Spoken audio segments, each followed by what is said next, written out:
Hello viewers, welcome to our channel. నేను మీ చరణ్ పరిమే. జగన్ని అడ్డంగా ఇరికించిన ఒక ఐపీఎస్ ఆఫీసర్ ఏ విధంగా ఇరికించాడంటే, ఏకంగా జగన్కి బహిరంగ లేఖ రాసి, జగన్కనే కాదు ప్రజలకే బహిరంగ లేఖ రాసి ప్రభుత్వానికి ప్రజలకు ముందు ఉంచాడు. సో దాంతో ఇప్పటిదాకా జరిగిన అనేక విషయాల్లో ఆయన క్లారిటీ అయితే ఇచ్చే ప్రయత్నం చేశారు. ఇందులో ముఖ్యంగా ఏంటంటే, ఏదైతే ముంబైకి సంబంధించిన కేసు ఉందో, జత్వానీ కేసు, ఆ కేసుకు సంబంధించి అనేక విషయాలు బయటపెట్టాడు. జగన్ చెబితేనే నేను ఆ హీరోయిన్ను అక్కడికి వెళ్ళి తీసుకొని వచ్చాను అని చెప్పేసి పెద్ద బాంబు అయితే పేల్చాడు. అసలు ఈ లేఖ రాయాల్సిన అవసరం ఆయనకు ఎందుకు వచ్చింది, ఎవరు రాశారు ఏంటని చూస్తే, ఈ జత్వానీ కేసులో ఆమె మీద కేసు పెట్టి ఆమెని నానా విధాలుగా హింసించిన పోలీస్ ఆఫీసర్స్లో ముగ్గురు ఐపీఎస్లు కీలకంగా ఉన్నారు. అందులో ఇంటెలిజెన్స్ చీఫ్ పిఎస్ఆర్ ఆంజనేయులు గారు, అదేవిధంగా విశాల్ గున్ని, అలాగే కాంతిరాణా టాటా, ఈ ముగ్గురిని కూడా ప్రభుత్వం విచారించి సస్పెండ్ చేసేసింది. సో ఇది ఇక్కడ ఉన్న పరిస్థితి. అయితే వీళ్ళు ఇంత దుర్మార్గంగా ప్రభుత్వానికి అనుకూలంగా ఒక మహిళని ఇంత నీచంగా ఇబ్బంది పెడతారా, అసలు వీళ్ళు ఐపీఎస్లేనా, వీళ్ళు బ్యూరోక్రాట్సేనా, అసలు ఎందుకు వీళ్ళు ఐపీఎస్లు అయ్యారు, ఇలాంటి తొత్తుగా ఉండటానికా అని చెప్పేసి రకరకాలుగా విమర్శలు వచ్చాయి. సో ఈ విమర్శలు ఎక్కువైపోయేసరికి ఇక దీంట్లో సమాధానం కోసం, మరి అంటే వాళ్ళకు ఉన్న ఒత్తిడి ఏంటి, ఏం జరిగింది అనేది తెలియజేయడం కోసం విశాల్ గున్ని, ఈ సస్పెండ్ అయిన వాళ్ళలో ఆయన ఒకరు, నిజానికి ఆయనే వెళ్ళి ఆమెను తీసుకొని వచ్చారు. సో ఇప్పుడు విశాల్ గున్ని ఏం చేశారంటే, ఒక పెద్ద లేఖ రాసి డిపార్ట్మెంట్కి సమర్పించారు. అందులో ఉన్న విషయాలు అయితే ఇప్పుడు ఆశ్చర్యకరంగా, షాకింగ్గా ఉన్నాయి. అసలు ఆ ఇన్సిడెంట్ ఏ విధంగా జరిగింది అనేది ఇప్పుడు దీంట్లో మొత్తం క్లియర్గా వివరించారు. చెప్పాలంటే అది వకీల్ సాబ్ సినిమాలో ఏ విధంగా అయితే జరుగుతుందో, ఒక పోలీస్ ఆఫీసర్ పరిగెత్తుకుంటూ పోయి ఒక ఆఫీసర్ ఉంటుంది, ఆవిడ నేను వెంటనే ఇన్సిడెంట్ జరగగానే వెళ్ళి వాళ్ళని కలెక్ట్ చేసుకున్నాను అది ఇది అని చెప్పేసి అంటుంది. ఆ మహిళల మీద ఆరోపణలు వచ్చినప్పుడు ఆ సినిమాలో సూపర్ ఉమెన్ అని చెప్పేసి ఆయన స్టైల్ ఆఫ్ మేనరిజంలో ఆ డైలాగ్ బాగా పాపులర్ చేశాడు. ఎగ్జాక్ట్గా అదే తరహాలో ఇక్కడ కేసు నమోదవ్వక తొలికే డైరెక్ట్గా అక్కడికి వెళ్ళిపోయి చక్క ఆమెను అరెస్ట్ చేసి తీసుకుని వచ్చేశారు.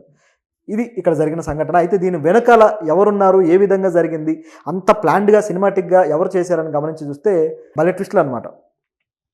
నిజానికి విశాల్ గున్ని ఆయనకి ఒక కాల్ అయితే వచ్చింది, అది కూడా సీఎంఓ నుంచి కాల్ వస్తే ఎవరైనా సీఎం ఆదేశాలు ఉంటేనే వస్తాయి కాల్స్. సో అక్కడ నుంచి కాల్ వచ్చింది. అక్కడ నుంచి మాట్లాడింది ఎవరయ్యా అంటే ఇంటెలిజెన్స్ చీఫ్ ఆంజనేయులు గారు. సో ఆయన ఒక ప్రతిపాదన చేశాడు, మీరు వెళ్ళి ఒక వ్యక్తిని అరెస్ట్ చేసి తీసుకురావాలి, ఆ వ్యక్తి మీద కేసు నమోదు చేయాలి అని చెప్పేసి, ఆ జత్వానీ మీద ఏ కేసు అయితే నమోదు చేయాలో దానికి సంబంధించిన ప్లాన్ అంతా కూడా ఆయనకు వివరించాడు. అది కూడా లిఖితపూర్వకంగా ఇచ్చారట, ఈ విధంగా చేయాలి అని చెప్పేసి.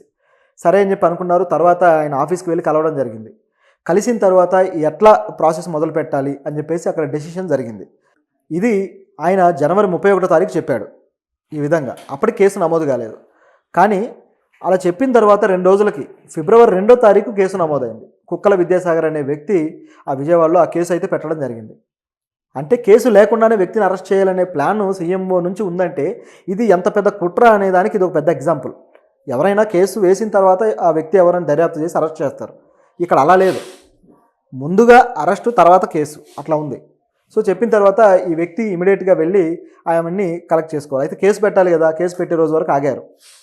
ఫిబ్రవరి 2వ తారీఖు కేసు పెట్టిన తర్వాత పెట్టిన గంటలోపే ఈ వ్యక్తి వెళ్ళిపోయాడు. అయితే ఇక్కడ ట్విస్ట్ ఏంటంటే, కేసు పెట్టకముందే విమాన టికెట్ బుక్ అయింది ముంబైకి. ఇది ఇంకో ట్విస్ట్. కేసు ఇంకా నమోదే కాలేదు 2వ తారీఖు, కానీ ఈ విశాల్ గున్ని ముంబై వెళ్ళి ఆమెను అరెస్ట్ చేయడానికి ఆయనకు విమానం టికెట్ అయితే బుక్ అయిపోయింది. ఆ తర్వాత కేసు పెట్టారు. ఇమీడియట్గా గంటలోపే అక్కడికి వెళ్ళిపోయి తనతో పాటు మరి కొంతమంది ఆఫీసర్లను తీసుకొని వెళ్ళాడు. ఒక సిఐని, మరో 2 కానిస్టేబుల్, మొత్తం ముగ్గురిని తీసుకొని ఆయన వెళ్ళడం జరిగింది. పొద్దున 6:30 కేసు నమోదైతే ఆయన గంటలోపే 7:30 కల్లా బయలుదేరాడు. అక్కడ 2 గంటలు అక్కడ ఉండి ఆవిడ ముంబై రోడ్లో ఆవిడ కారుని అడ్డగించి ఆవిడ తల్లిదండ్రుల్ని అందరినీ అరెస్ట్ చేసి ఆంధ్రాకి తీసుకొచ్చారు. ఇది జరిగింది. ఇట్లా తీసుకొచ్చిన తర్వాత ఆవిడ్ని ఇక కేసు అయిపోయేంత వరకు కూడా, మార్చి 14వ తారీఖు వరకు కూడా అక్కడ జైల్లోనే ఉంచి స్టేషన్లో నానా రకాలుగా ఆవిడని హింస పెట్టి టార్చర్ చేసి ఆ తర్వాత విడుదల చేశారు. ఇది జరిగింది. అంటే ఆ కేసు ఆవిడ వచ్చిన తర్వాత చివరికి ముంబైలో ఆవిడ ఏదైతే కేసు పెట్టారో ఒక పారిశ్రామికవేత్త మీద, ఆ కేసును ఆవిడ వెనక్కి తీసుకున్నారు. ఇది జరిగింది. సో ఏ కేసును వెనక్కి తీసుకోవాలని చెప్పేసి ఆవిడని టార్చర్ చేశారో ఆ పని అయితే సక్సెస్ అయింది. దానికోసం ఇదంతా జరిగింది అనేది ఇప్పుడు క్లియర్ అయింది. ఇక్కడ దీంట్లో వేరే ఏ స్పెక్యులేషన్స్ లేవు. కొన్ని పత్రికల్లో అయితే, వాళ్ళ పత్రికల్లో ఆవిడ ఏదో హనీ ట్రాపులు చేస్తారని, ఆవిడ ఈ విధంగా వాళ్ళని బుట్టలో వేసుకుంటారని రకరకాలుగా వార్తలు. కానీ ఇక్కడ చూస్తే ఎంత గలీజ్గా జరిగిందంటే, ఒక ఇంటెలిజెన్స్ చీఫ్, అలాగే ఐపీఎస్లు, డీసీపీలు, సిపిలు, పీపీపీలు అందరూ ఇంత పెద్ద పోలీస్ ఆఫీసర్లు ఒక సిస్టమ్ ఒక ఆ మహిళని ఇన్ని విధాలుగా ఇబ్బంది పెట్టి ఇన్ని విధాలుగా టార్చర్ చేస్తారా? ఇది సిస్టమ్‌ని ఇంత దుర్వినియోగం చేయడం అంటే ఇదే. నిజంగా ఐపీఎస్‌లు పరువు పోదా ఇట్లా చేస్తే? సో, ఇది ఇక్కడ జరిగిన సంఘటన. దీని తర్వాత మరిన్ని విషయాలున్నాయి. నిజానికి ఆయన పీపీబీగా ట్రాన్స్‌ఫర్ అయ్యి మరో ప్రాంతానికి విశాఖకి వెళ్ళాలి. కానీ ఆ విధంగా వెళ్ళకుండా ఆ ట్రాన్స్‌ఫర్‌ని కూడా ఆపేశాడు ఆంజనేయులు గారు. ఆపేసి నువ్వు ఈ కేసును డీల్ చేసిన తర్వాతనే వెళ్ళాలి, లేకపోతే నేను ఆ విధంగా మిమ్మల్ని డిప్యుటేషన్ మీద పంపించను అని చెప్పేశాడు.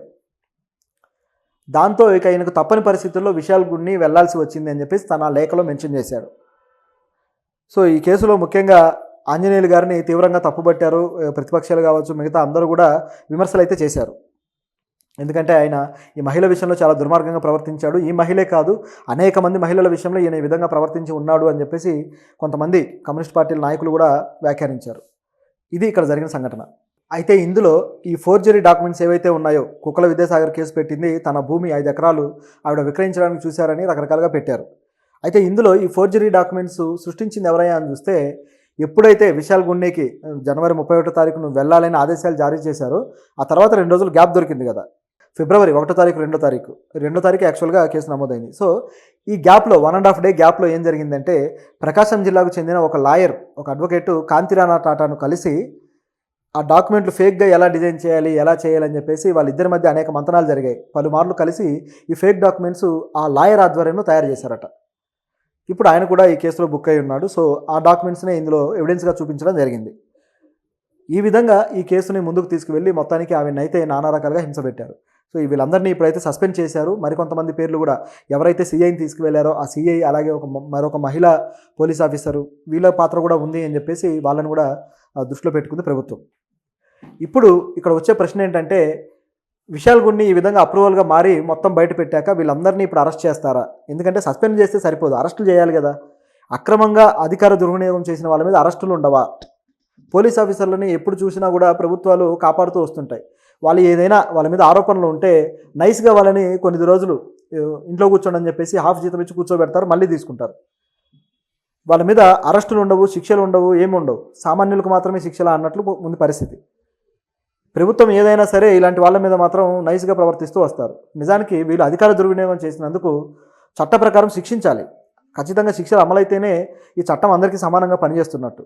మరి ఇలా చేస్తారో లేదో చూడాలి. ఇదొకటైతే ఇప్పుడు ఇదంతా కూడా జగన్ మెడకు చుట్టుకుంది. ఎందుకంటే అసలు దీనికి సంబంధించిన ఆదేశాలు ఎవరి దగ్గర నుంచి వచ్చాయి, ఎందుకు వచ్చాయి అనేది ప్రజలకు క్లియర్ అయిపోయింది. సీఎంఓ నుంచే వచ్చాయి అని.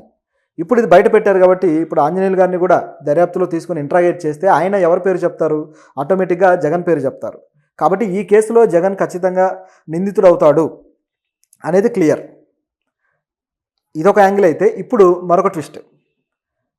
కుక్కల విద్యాసాగర్ అనే వ్యక్తి ఈ కేసులో తాను విక్టిమ్గా చూపించుకుంటూ ఆవిడ మీద కేసు వేశాడు కదా, ఈ వ్యక్తి ప్రస్తుతానికి పరారీలో ఉన్నాడు. ఆ వ్యక్తి ఎక్కడికి వెళ్ళాడు ఏంటనేది ఎవరికీ తెలియట్లేదు. ఆయన ఫోన్ స్విచ్ ఆఫ్ చేసుకొని ఉన్నాడు.